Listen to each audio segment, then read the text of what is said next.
overkriminalisasi ya, bahwa ada penerapan pasal undang-undang ITE memang tidak tepat. Tetapi dakwaan jaksa terkait dengan apa yang saya lihat tuh terkait dengan kewenangan relatif, tempat dan segala macam kan diterima oleh pihak majelis hakim ya. Tapi menurut saya inilah dari awal kami kan melihat ada persoalan terkait overkriminalisasi yang kok bisa-bisa loh pencemaran nama baik kemudian dijadikan satu digabung dengan yang namanya undang-undang ITE, kan medianya beda. Menurut Anda itu yang paling fatal dari dakwaan? Menurut saya itu, dan menurut saya kalau advokat terdakwa serta pendapat penuntut umum atas perlawanan tersebut, majelis hakim mempertimbangkan hal-hal sebagai berikut. Menimbang bahwa pasal 206 ayat 1 Undang-Undang Nomor 20 Tahun 2025 tentang Kitab Undang-Undang Hukum Acara Pidana mengatur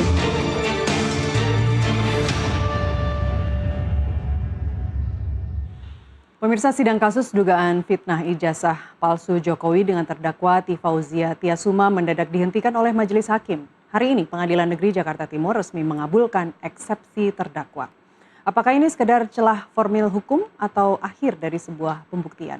Kita bahas bersama dua narasumber yang sudah hadir di studio sore ini. Ada Ramdan Syah, kuasa hukum Tifauzia Tiasuma, dan juga ada kuasa hukum Jokowi, Rifai Kusuma Negara. Bang Rifai, Bang Ramdan Syah, terima kasih telah hadir di studio NTV. Apa kabar? Kabar baik Mbak Nas. Ramdan, hari ini hari yang melelahkan. Saya mulai dulu ke Bang Ramdan Syah. Dakwaan dinyatakan batal demi hukum nih Bang. Jadi bagaimana Anda memaknai ini? Sebenarnya jaksa gagal total menyusun perkara ini sejak awal? Saya pikir nggak gagal total, gatot, karena saya lihat masih ada upaya dari pihak kejaksaan, penuntut umum untuk melakukan katakanlah memperbaiki ya kan. Dan yang kedua juga bisa juga kalau dia bisa mengajukan untuk kasasi ya, melakukan ke pengadilan tinggi itu bisa dilakukan. Tetapi kalau gagal total, tadi kan dalam putusan yang disampaikan oleh majelis hakim, yang paling akhir yang saya pantau benar terkait dengan overkriminalisasi ya, bahwa ada penerapan pasal undang-undang ITE memang tidak tepat. Tetapi dakwaan jaksa terkait dengan apa yang saya lihat tuh terkait dengan kewenangan relatif, tempat dan segala macam kan diterima oleh pihak majelis hakim ya. Tapi menurut saya inilah dari awal kami kan melihat ada persoalan terkait overkriminalisasi yang kok bisa-bisa loh pencemaran nama baik kemudian dijadikan satu digabung dengan yang namanya undang-undang ITE, kan medianya beda. Menurut Anda itu yang paling fatal dari dakwaan? Menurut saya itu, dan menurut saya kalau mau diperbaiki ya silahkan. Artinya kami kan tentu saja pertama ya kami cukup gembira ya, kami menyusun itu dengan baik dengan advokat kita semua untuk melakukan perlawanan. Nah ini perlawanan berhasil, tetapi tentu saja kami harus menunggu bagaimana jaksa untuk membuat selama beberapa hari membuat putusan yang tadi saya bilang melakukan perbaikan atau dia bisa banding. Ya, nunggu tapi artinya nggak nunggu saja, ini pasti sudah menyusun serangkaian strategi juga. Strategi itu kan sampai kemarin 2 hari yang lalu ya, hari Selasa kami masih dialog diskusi dengan para advokat dengan prinsipal Dr. Tifa. Bagaimana kemudian kalau ini kita misalkan ditolak, maka kemudian kami melakukan membuat matriks terkait dengan para saksi dan kemudian ahli, bukti-bukti juga. Bahkan kami terakhir tadi pun masih meminta terkait dengan hasil digital forensik. Karena kemarin kan waktu sidang sebelumnya kami mengajukan keberatan kepada majelis hakim bahwa kami tidak menerima semua berkas. Padahal itu sangat penting buat kami untuk melakukan pembuktian nantinya. Jadi artinya dari pihak kuasa hukum Dr. Tifa, tim kuasa hukum menyiapkan 2 strategi, kalau ditolak eksepsinya langkahnya apa, kalau diterima langkahnya apa. Begitu juga dengan pihak Pak Jokowi, Bang Rifai ya. Kalau eksepsi ini ditolak kan kabarnya Pak Jokowi udah persiapan akan hadir untuk pembuktian pokok perkara. Apa kabar Pak Jokowi? Good, kabar baik. Bagus ya, sudah terima kabar ini ya? Sudah, kita sudah kabari melalui ajudan dan reaksinya gimana? Tidak ada masalah. Jadi intinya kalau dalam pandangan kami, pertama seperti yang kita saksikan tadi, pertama saya ucapkan selamat dulu nih buat Bang Ramdan dan tim yang... Boleh salaman nggak Pak Rima? Yang sudah berhasil menjalankan perannya. Tulus ya, ini tulus ya? Terima kasih. Berhasil menjalankan perannya, melakukan check and balances terhadap formalitas dakwaan. Ya.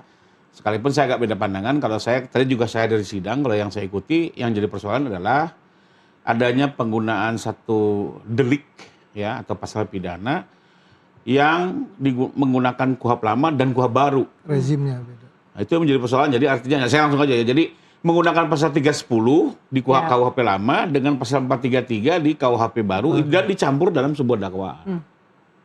Memang itu akhirnya bisa membuat ambiguitas ya buat nanti persidangan.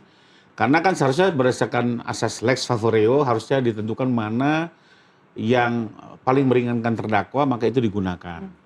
Nah, nggak boleh dua-duanya, harus memilih salah satu karena sama-sama mengatur delik tentang penghinaan. Gitu loh. Nah, jadi persoalannya di situ saja. Jadi nggak ada kaitannya dengan undang-undang ITE ya. Kalau saya lihat sih lebih kepada pasal penghinaan ini, you harus tentukan yang mana. Mau 310 KUHP lama boleh, mau 433 yang baru, tapi gunakan salah satu dan masukkan dalam dakwaan. Nah, terhadap seperti ini, saya bisa memahami juga ya bahwa ini keberhasilan dari rekan-rekan tim pengacara yang melakukan check and balances ya, karena kalau dilanjutkan juga jadi pusing pemeriksaan perkara nanti majelis segala macam pembuatan pledoi ya. Dan sekarang dikasih koreksi untuk disempurnakan. Nah, terhadap putusan seperti ini ada dua pilihan sebenarnya jaksa. Pertama, kalau dia keberatan dengan putusan itu dia bisa banding ke pengadilan tinggi, tadi sudah saya sampaikan Bang Ramdan. Tapi kalau dia menerima maka dia tinggal memperbaiki penggunaan pasalnya ya. Mana misalnya yang lebih menguntungkan 310 gitu ya, karena mungkin dendanya lebih kecil, maka itu yang digunakan, perbaiki, ajukan lagi, bersidang lagi. Jadi kembali lagi ke konstruksi dakwaan. Ini ya untuk menyempurnakan dakwaan agar, dan saya pikir bagus ya, semakin sempurna dakwaan kan pemeriksaan perkara nantinya juga akan lebih sesuai realnya ya Bang ya, nggak membuat ambiguitas. Oke. Tapi kemudian kalau tadi majelis hakim menyimpulkan bahwa dakwaan jaksa obskur libel, kabur, nggak jelas. Kalau tadi Anda menyebut ada ambiguitas di situ karena pengenaan pasal-pasal di KUHP baru dan KUHP lama. Tapi bukankah itu kita bisa mengartikan bahwa sejak awal konstruksi perkaranya memang sudah lemah, Bang Rifai? Enggak juga, ini kan sebenarnya sama-sama pasal penghinaan. Yang dipersoalkan pasal penghinaannya. Jadi 310-nya. KUHP itu kan digunakan. Nah, persoalannya adalah karena sekarang ini memang masa transisi ya. Masa transisinya menjadi menarik sekaligus nih KUHP-nya berubah, KUHP-nya berubah di dalam waktu yang serentak sehingga ya semua orang juga akhirnya belajar lagi ya melihat ketentuan-ketentuan transisi ini ya. Termasuk kami juga gitu ya. Kayak kemarin juga kan ada juga sempat disitir waktu pra-peradilan Polda kan kemarin juga ada pasal yang nggak tepat juga gitu. Jadi kembali lagi ya ini pra-peradilan di waktu Polda betul kan sempat juga Pak Polda menggunakan pasal KUHP baru ya. Nah, sebenarnya kan memang harusnya tetap proses penyidikannya menggunakan KUHP lama, namun sidang perannya menggunakan KUHP baru. Nah, kembali lagi ini kan soal peraturan transisi yang memang ada kekhususan, ini peraturan yang tidak biasa jadi memang harus cermat.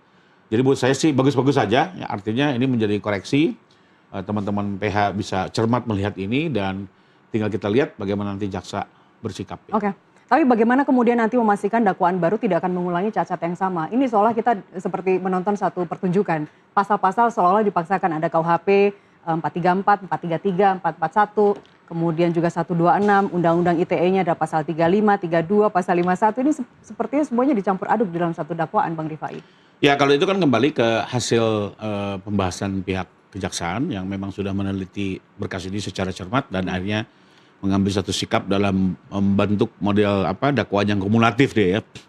Jadi ada yang alternatif tapi juga ada yang sifatnya bersama-sama. Nah, tapi yang menarik di sini adalah di pasal 75 ayat 3 KUHP baru menjelaskan bahwa hakim memberikan kesempatan satu kali kepada penuntut umum untuk memperbaiki dakwaan dan mengajukan kembali surat dakwaan kepada pengadilan.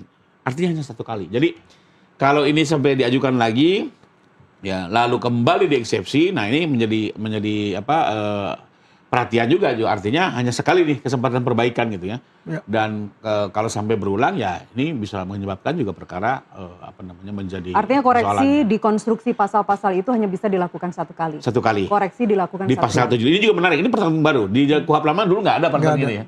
Ini baru pertama jadi kali. urutannya nanti gimana Bang Rifai? Setelah jaksa kemudian melakukan koreksi konstruksi pasal-pasalnya, kemudian akan ada sidang bacaan eksepsi lagi?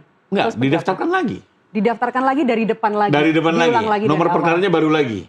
Oke, baru lagi. Pasal-pasalnya baru lagi? Kalau pasal terserah. Terserah jaksa dari putusan ini bagaimana dia mau bersikap. Tapi kemungkinan akankah ITE dan KUHP baru juga? Masih tetap kalau saya lihat. Nggak ada persoalan di situ. Kan itu tidak dikritik. Tidak dipersoalkan di dalam putusan tadi. Kalau saya ikuti tadi ya. Yang dipersoalkan justru pasal konvensionalnya, pasal penghinaannya. Kok udah ada KUHP baru, Anda masih menggunakan KUHP lama. Atau keduanya, keduanya kenapa digunakan secara bersamaan? Harusnya memilih salah satu, gitu ya. Oke.